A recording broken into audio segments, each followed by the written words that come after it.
নমস্কার।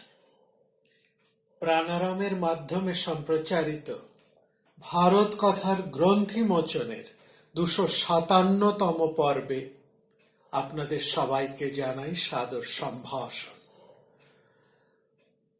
মহামতি অনন্তলাল ঠাকুর মহাশয়ের পরম আশীর্বাদে আমরা প্রতিদিন শুনে চলেছি ভারত কথা। ভারত কথায় আমরা শুনছি সেই সময় মহাভারতীয় সমাজে কিছু বিদগ্ধ মহিলাদের জীবনের কথা।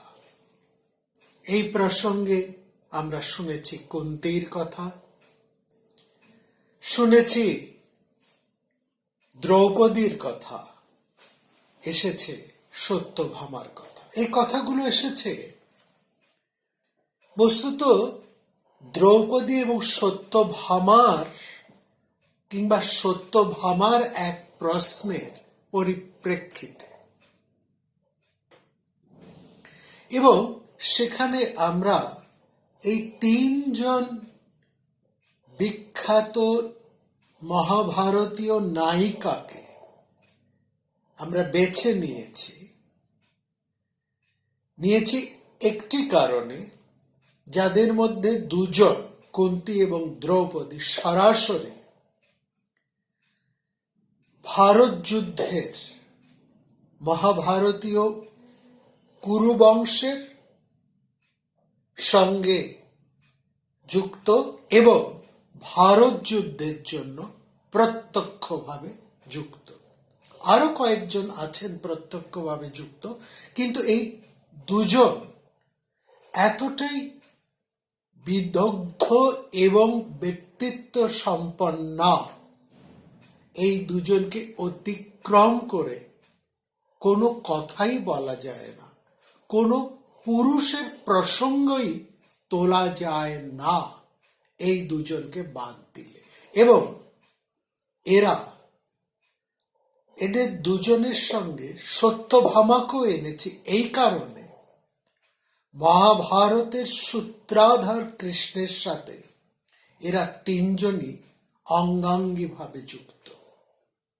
এবং যেহেতু মহাভারতের মূল ফোকাম থিমটি মহাভারত যুদ্ধ, তার দিকেই আমাদের সমস্ত দৃষ্টি এবং সমস্ত আলোচনা, সব পর্যালোচনা, সমালোচনা, যুক্তি, বিন্যাস, তর্ক, ইতিহাস, নানান কাহিনী, নানান বিশ্বাস, ধর্মবোধ, নানান যুক্তি এবং সমস্ত গ্রন্থির মোচন একভাবে সেই মহাভারতের মহাযুদ্ধকে কেন্দ্র করে। সেই জন্য এই তিনজন নারীকে আমাদের আনতেই হবে। এদের তিনজনকে আমরা যদি পরিষ্কার করে না বুঝি, তাহলে ভারত যুদ্ধের অনেকটাই আমাদের না বোঝা থেকে যাবে। দেখুন, মহাভারত এমন একটি রচনা যেখানে আজ থেকে 5000 বছর আগে যে ইতিহাস, সেখানে ওই সমাজে যেমন রজগুণী নারীরা আছেন, ঋষি পত্নীরা আছেন, দার্শনিক মহিলারা আছেন, ঋষিরা আছেন, গণিকারা আছেন, স্বর্গবেশ্যারা আছেন, এবং পরম সতী বলে যারা বিখ্যাত তারাও আছেন। এবং তাদের মধ্যে আছেন সাবিত্রী, দময়ন্তী, আছেন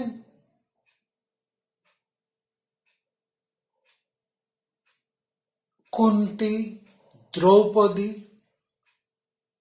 এছাড়া আরো আছেন উর্বশী, মেনকা, রম্ভা এবং আরো অনেক অনেক মহিলারা।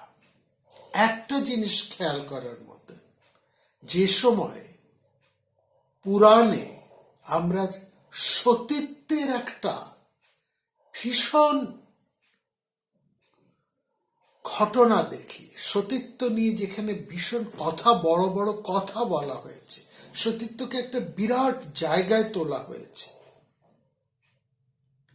যেখানে একজন পুরুষ তপস্যার মাধ্যমে, আত্মশুদ্ধির মাধ্যমে নিজেকে শুদ্ধ করে তুলতে পারেন, নিজের ঐহিক এবং পারত্রিক উন্নতি ঘটাতে পারেন, নানান ধর্ম নিয়মে নিজেকে পরিবর্তন করতে পারেন। সেখানে স্ত্রীদের একমাত্র বিবাহ এবং স্বামীর সন্তুষ্টির মাধ্যমে নিজের মোক্ষ লাভের উপায়টুকুই বলা হয়েছে। সেই রকম একটা সামাজিক পরিকাঠামোর মধ্যে দাঁড়িয়ে, এইরকমই এক বিধানের, সামাজিক বিধানের মধ্যে দাঁড়িয়ে আমরা এমন সমস্ত মহাভারতীয় প্রচুর রমণীকে পাই, যারা নিজেদের ব্যক্তিত্বে, নিজেদের স্বাতন্ত্র্যে, নিজেদের বিদগ্ধতায়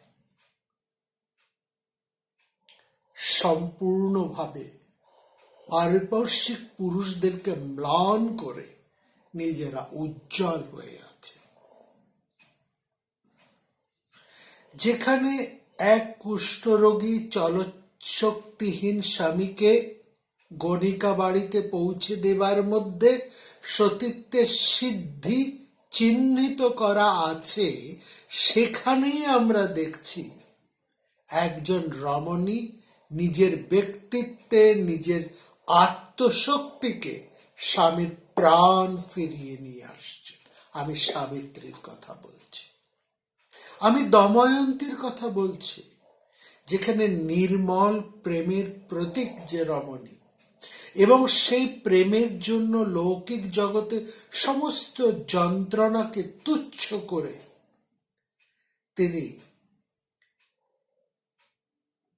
একটা রোমান্টিক ভালোবাসার পরিণয় ঘটাচ্ছে। সাবিত্রী সত্যবানের মৃত্যুঞ্জয়ী সতী ভাবনা কিংবা নল দময়ন্তীর রমণীয় প্রেম কেবলমাত্র মহাভারতের উদাহরণ নয়, সেখানে পঞ্চস্বামীর প্রতি সমব্যবহারের দায় নিয়েও দ্রৌপদী অর্জুনের প্রতি পক্ষপাতগ্রস্ত, কিন্তু সমস্ত স্বামীরা ভাবছেন দ্রৌপদী একমাত্র তাকেই বেশি ভালোবাসে। এখানে দ্রৌপদী পাঁচজন ভিন্ন স্বামীকে, ভিন্ন মানসিকতার পুরুষকে, তাদের স্বামীকে তিনি সমানভাবে নিজের হৃদয় অর্পণ করছে। আবার এটাও দেখছি মহাভারতে, আমরা দেখছি যে সেখানে নীতিবাগীশতার কোনো জায়গা নেই। অর্থাৎ কোন রমণীর যদি বিবাহপূর্বা সন্তান থাকে, সেটাও আলোচনার বিষয় হয়ে ওঠে না, তার মর্যাদা থাকে মহাভারতীয় সমাজে। এই কন্যা জীবনের কৌতূহল বা আকর্ষণ নিয়ে কেউ বিব্রত থাকতে পারেন, কিন্তু অধিকাংশই বিব্রত থাকেন না, কারণ সমাজ তাকে সেই স্বাধীনতা, সেই মান্যতা দিয়েছে যা ভীষণ রকমের আধুনিক। আমরা সত্যবতীর চরিত্রে দেখি, আমরা কুন্তির চরিত্রে দেখি, দুজনের মধ্যে তফাৎ আছে।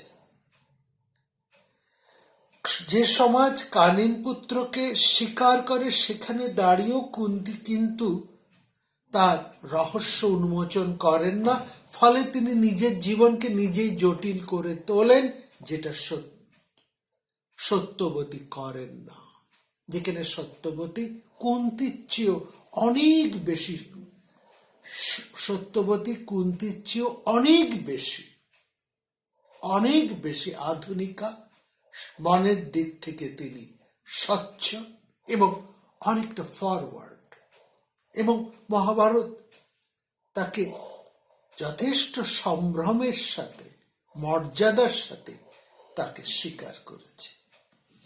নারী জীবনের সতীত্বের নিষ্ঠা, বৈধতাকে তুঙ্গভূমিতে প্রতিষ্ঠা করে, কিন্তু উপপত্যের আকর্ষণও যে কম নয়, এবং সেখানে পরকীয়া প্রেমের যে একটা গভীর আকর্ষণ আছে, সেটা পুরুষের দিক থেকে কিংবা স্ত্রীলোকের দিক থেকে তার একটা কোনো যে সুস্থির পরিণতি নেই, সেটা যে একটা চরম আস্বাদন মাত্র।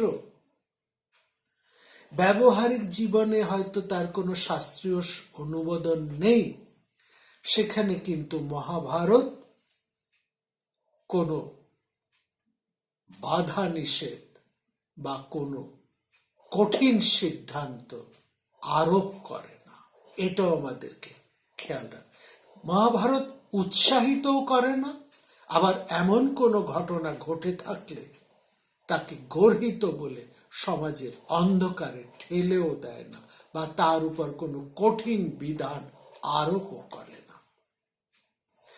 মহাভারতের সমসাময়িক সমাজ এবং জীবনটা যে এমন ছিল, যেখানে কন্যা অবস্থায় যাচিত এবং অযাচিত পুরুষ সঙ্গমে স্ত্রীলোকের কোনো নিগ্রহ ঘটে না, কোনো অসম্মান ঘটে না, কেউ তার দিকে আঙুল তুলে কোনো কথাও বলে না, কোনো ধর্মশাস্ত্রীয় নিদানও সেখানে আরোপিত হয় না।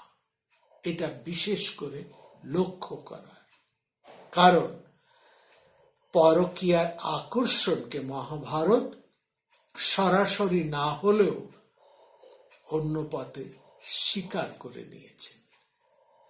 মানুষের জীবনে এই আকর্ষণ থাকবে, এটা পুরুষের ক্ষেত্রেও যেমন সত্য, স্ত্রীলোকের ক্ষেত্রেও তেমনি সত্য। এই সত্যটাকে স্বীকার করতে মহাভারত দ্বিধাবোধ করে, কিন্তু এই ব্যাপারে মহাভারত কোনো উৎসাহ দেয় না, সে কথাটাও আমাদেরকে মাথায় রাখতে হবে।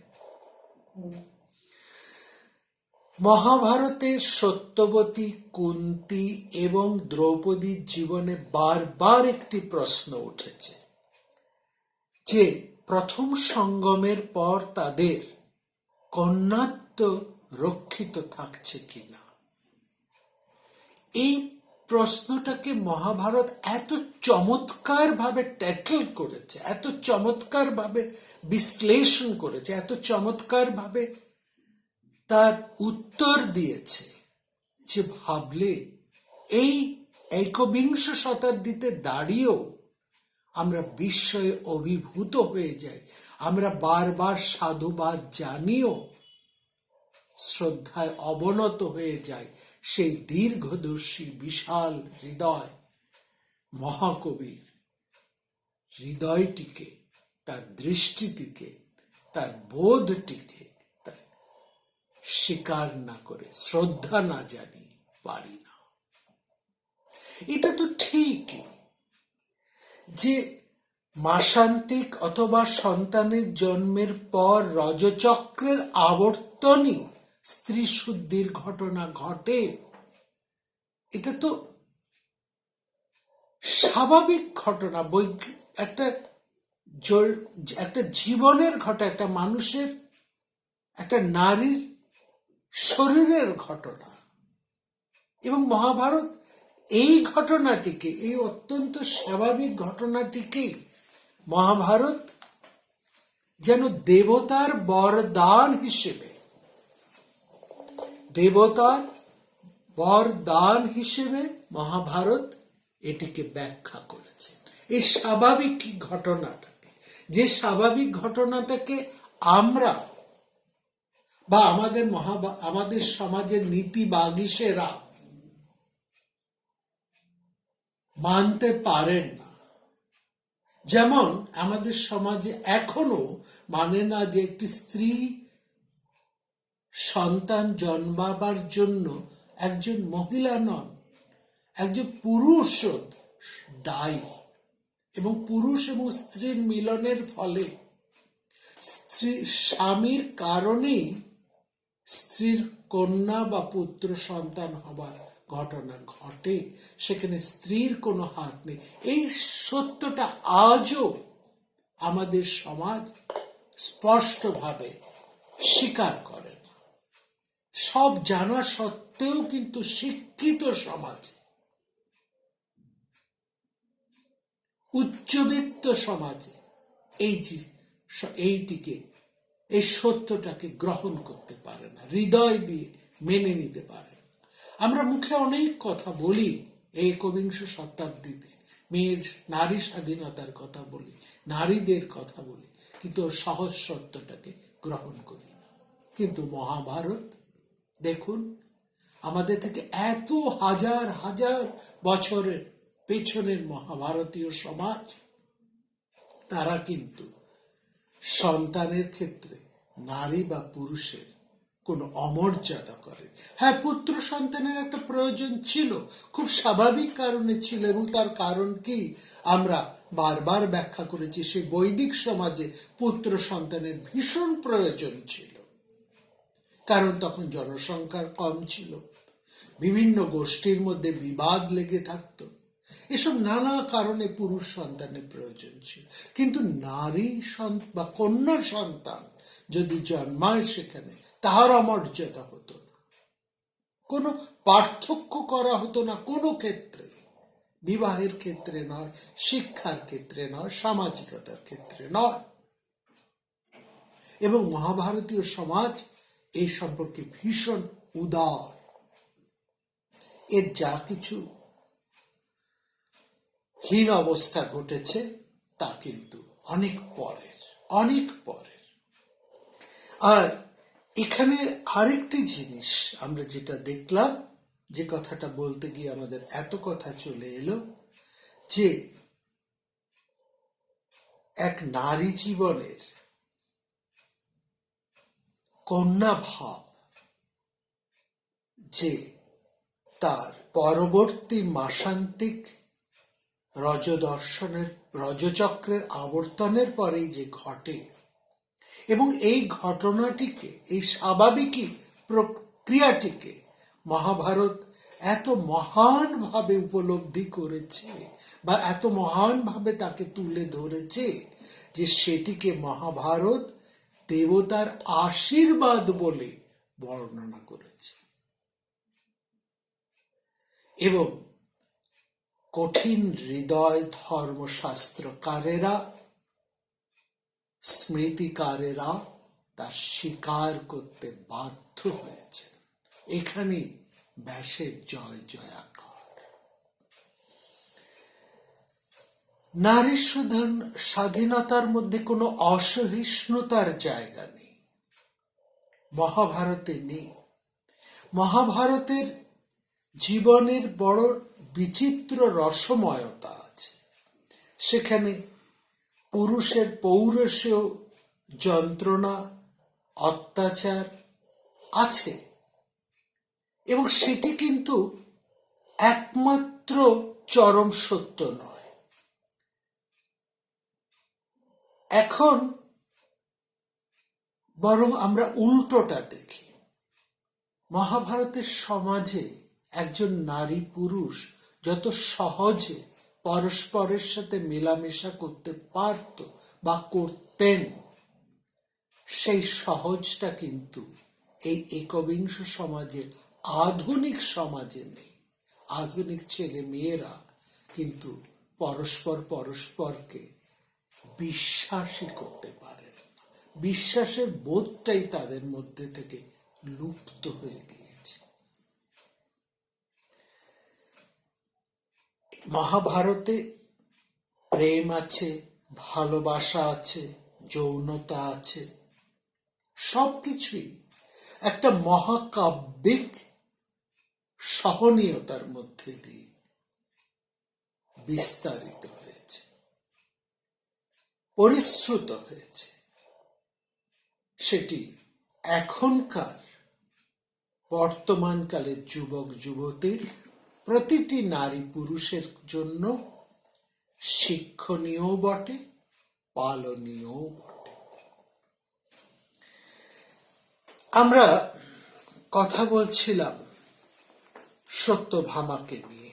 সত্যভামাকে বিবাহের পর সম্মন্তক মুনি নিয়ে যে ঘটনা ঘটে চলেছে সেইটি নিয়ে আমরা দেখেছি। সেখানে শ্রীকৃষ্ণ একটা ভীষণ বিপদের মধ্যে পড়ে গিয়েছেন। তিনি, তার শ্বশুর মারা গেছেন সত্রাজিৎ, সত্রাজিৎকে বধ করেছেন শতধন্বা।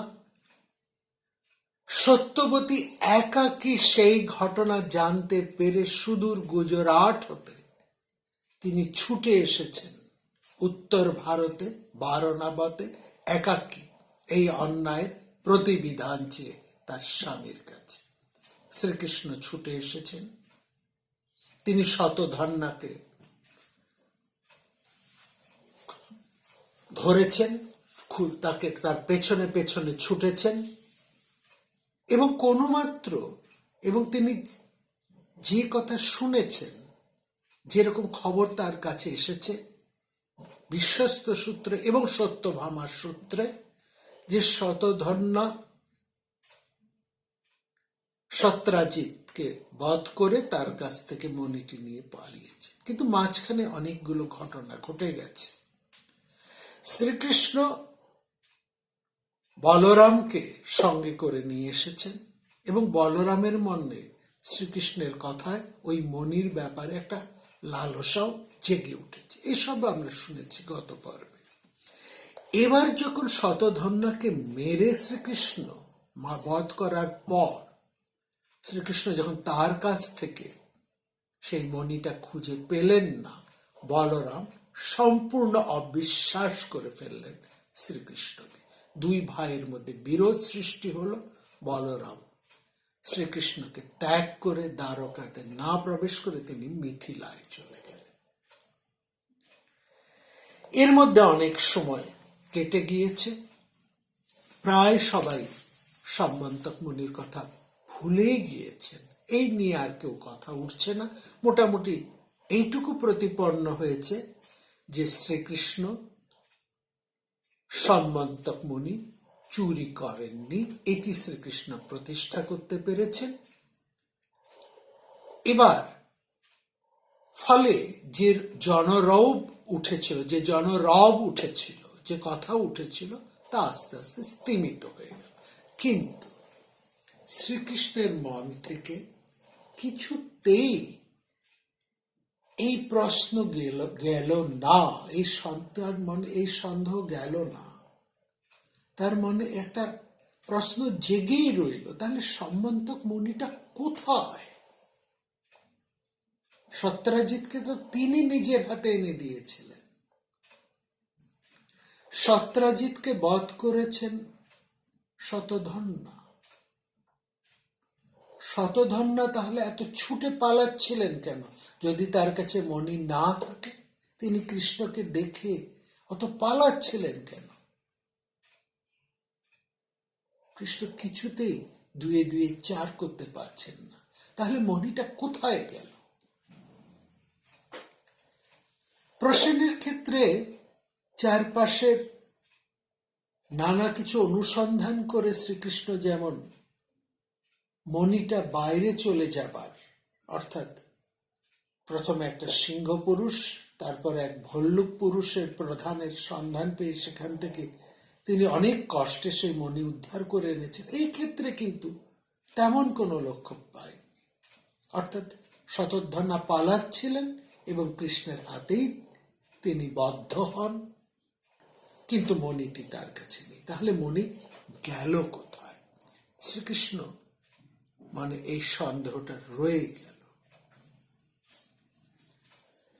তিনি সবাই ভুলে গেল, সবাই চুপ করে গেল, শ্রীকৃষ্ণ কিন্তু কিছুতেই ভুলতে পারছিলেন না। তার মন থেকে সন্দেহ যাচ্ছে না।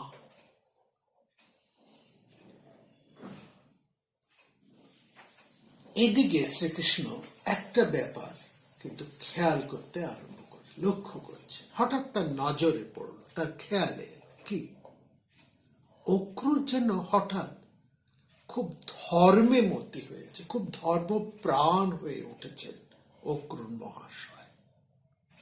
তিনি একটার পর একটা বড় বড় যজ্ঞ করে চলেছেন, বিশাল বিশাল যজ্ঞ, এবং যেই যজ্ঞগুলো খরচের দিক থেকে যেমন বড়, তেমনি যজ্ঞগুলি দীর্ঘদিন অনেক সময় ধরে করা, এক দুদিনের যজ্ঞ না, বেশ সময় ধরে লম্বা লম্বা যজ্ঞ এই করছেন। তিনি ব্রাহ্মণদের দান করছেন এবং কোন রকম ভোগ বিলাসের মধ্যে তিনি থাকছেন না। ভীষণ একটা কৃচ্ছতাপূর্ণ জীবনে তিনি দিন কাটাচ্ছেন এবং সবসময় তিনি যজ্ঞকারী হিসেবে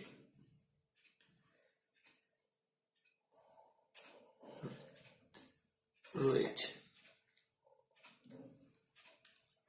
তিনি লোকে ভাবছেন, লোকের কাছে এইটা মনে হচ্ছে, সাধারণ দ্বারকাবাসীরা মনে করছেন যে সত্যভামাকে বিয়ে করতে না পেরে বা সত্যভামাকে লাভ না করে অক্রুর বিবাগী হয়ে ভীষণ ধর্মপ্রাণ হয়ে উঠেছে। কিন্তু শ্রীকৃষ্ণ তিনি অত সহজ কিন্তু অক্রুরকে বিশ্বাস করছে না। তার মতে হচ্ছে এখানে কিছু নিশ্চয়ই গন্ডগোল আছে। আসলে অক্রুর যেটা করতে পারছেন না সেটা হচ্ছে সম্মন্তক মণির যে অলৌকিক প্রভাবে প্রতিদিন 8 বার সুবর্ণ সোনা যে প্রসব করে দিনে 8 বার, অক্রুর সেই সোনাটা নিজে কিন্তু ভোগ করতে পারছেন না।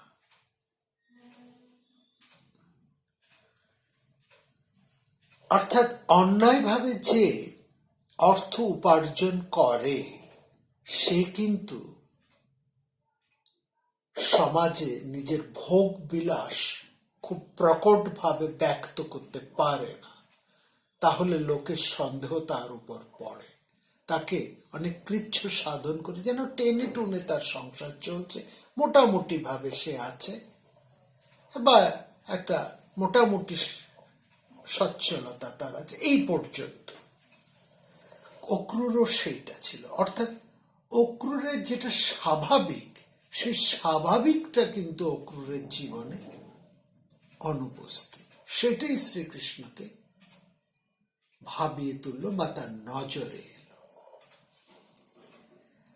অক্রুর যে যজ্ঞ করছেন সেটা তো করছেন তিনি নিজের অপরাধ ঢাকার জন্য, যাতে তাকে কেউ সন্দেহ না করে, সেই জন্য বিশেষ করে শ্রীকৃষ্ণের নজরে যাতে তিনি না আসেন। সম্মন্তক মণি ঘরে থাকায় অক্রুর এটা ভাবছেন যে আর কেউ না হোক, শ্রীকৃষ্ণ যেমন বুদ্ধিমান, বিচক্ষণ, ধুরন্ধর, তার চোখে ঢাকা রাখা বড় মুশকিল। আর সেই জন্যেই তিনি একটার পর একটা যজ্ঞ করছেন, কারণ সেকালে নিয়ম ছিল যে যজ্ঞে দীক্ষিত কোনো ক্ষত্রিয় বা বৈশ্য পুরুষকে কেউ হত্যা করতে পারতেন না। হত্যা হলে তাকে ব্রহ্ম হত্যা বধে পাতকী হতে হতো। সেই জন্য অক্রূর এই একটার পর একটা যজ্ঞ করে দীর্ঘ সময় কাটিয়ে দিলেন। এবং বিষ্ণু পুরাণ জানাচ্ছেন এই সময়টা খুব কম নয়, প্রায় অক্রূরের ৬০-৬২ বছর বয়স তিনি অতিক্রম করে দিলেন। দীক্ষা কবচন প্রবিষ্ট এব দ্বিষষ্টি বর্ষান, ৬০-৬২ বছর পার করে দিলেন। অর্থাৎ যোগ্য দীক্ষা অর্জুন অক্রূরের জীবনে একটা ঢাল হিসেবে কাজ করে। আসলে এইবার আমাদেরকে ঠাকুর মশাই একটা চমৎকার জায়গা দেখালেন। তিনি ৪র্থ শতাব্দীর যাস্ক ছিলেন, খ্রিস্টপূর্ব ৪র্থ শতাব্দীর বিখ্যাত বৈয়াকরণ, যিনি পাণিনির বহু পূর্ববর্তী।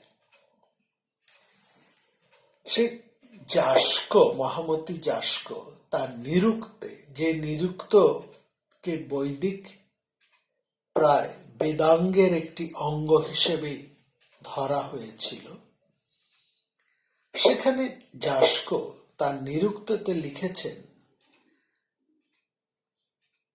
যে একটি শব্দ যা ঠাকুরমশাই আমাদেরকে খুব ভালো করে সেই যাস্কের নিরুক্ত থেকে আমাদেরকে দেখিয়েছেন লক্ষ্য করার জন্য। লিখেছেন, যাস্ক লিখেছেন, দণ্ড দদতে ধারয়তি কর্মণ, অর্থাৎ ধারণ করা অর্থে, ধারণ, কোনো কিছু ধারণ করার অর্থে দদ ধাতুর ব্যবহার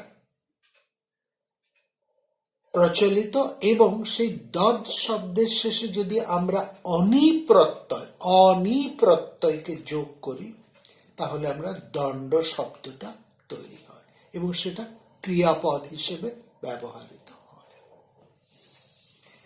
তাহলে দদ ধাতুর ব্যবহার মানে দদতে মানে ধারণ করেছে।